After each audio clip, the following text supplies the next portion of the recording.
What if everything you learned in history class was incomplete? What if entire civilizations could be erased from textbooks, not by war, not by natural disaster, but by something else entirely? This is the story of an empire that millions believe once stretched across half the planet, and then vanished. Not gradually, but completely. And here's what makes it terrifying. If they're right, it means we've been living in a rewritten history for over a century. Let me show you something strange. This is a map from 1824. Pretty normal, right? Except for one detail. Right there, a massive territory labeled Tartaria.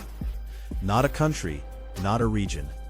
An enormous landmass covering parts of Russia, Central Asia, Mongolia, even stretching toward China. And here's the weird part. It's not just one map. Dozens of maps from the 1700s and 1800s show the same name. French maps, British maps, Russian maps, all acknowledging Tartaria. Now try to find it in a modern history book. You won't. Because according to mainstream history, Tartaria wasn't an empire at all. It was just a label, a vague term Europeans used for lands they didn't fully understand. Different tribes, different cultures, no unified government. Case closed, right? Not exactly. Because millions of people online aren't buying that explanation.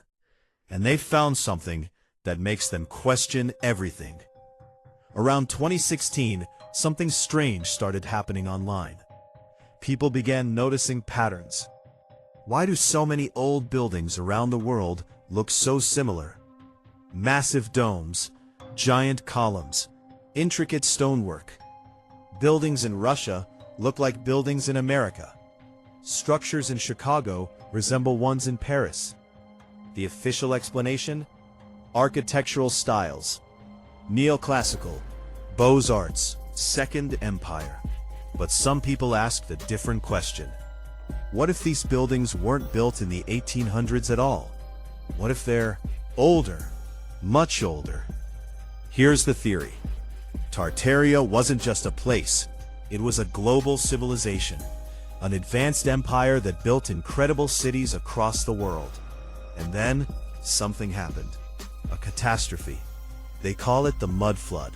A global disaster in the 1800s that buried entire cities under layers of earth, killing millions, resetting civilization. And after that, a cover-up. Look at the evidence they point to. Basement windows. Walk through old cities and you'll see them everywhere. Windows half buried underground. Why would buildings have windows below street level? Unless those weren't basements originally. Unless those were once ground floors, now buried. Then there's the World's Fairs. In 1893, Chicago hosted a massive exposition. Huge buildings, beautiful designs, built in just 2 years. And then, destroyed. Same thing happened in Paris. Same in San Francisco. The question believers ask is simple. Why build something so grand, just to tear it down? Their answer?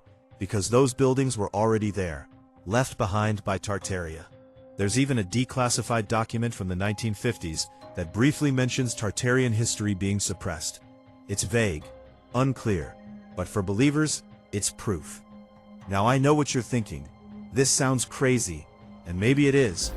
Let's understand why it feels so real. Because the questions people are asking aren't stupid. They're valid. How did people in the 1800s build such massive, detailed structures without modern tools? The answer: huge labor forces, immigrant workers, long hours, brutal conditions. And yes, there are photos showing construction. But those photos also show something strange. Empty cities, wide streets, massive buildings, but almost no people. Why?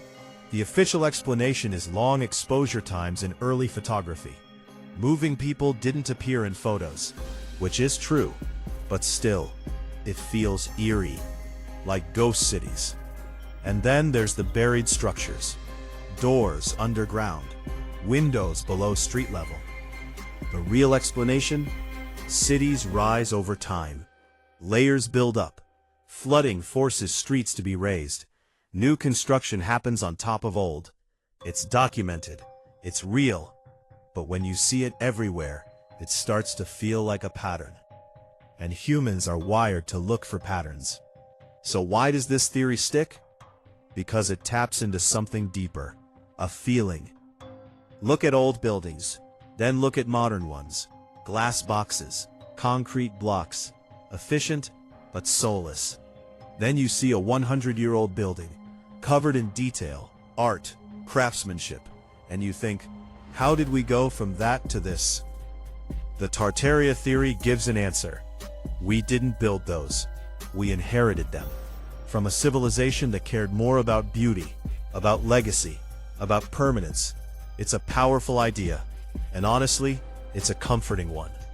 But here's the reality. Tartaria did exist, but not as an empire. It was just a name used for regions in Central Asia.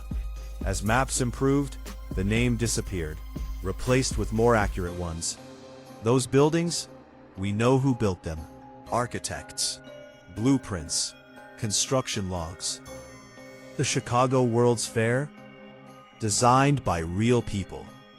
Built by thousands of workers. Yes, quickly. Yes, impressively. But not mysteriously. And the mud flood? There's no global evidence. Only local floods. Natural city development. Urban layering. Nothing hidden. Nothing erased. So where did this theory come from? Partly from alternative historical theories in Russia. Later spread online. Mixed with other conspiracies. And turned into something bigger. A story people wanted to believe. Because at its core, this isn't about Tartaria. It's about us. We struggle to believe that ordinary people built extraordinary things.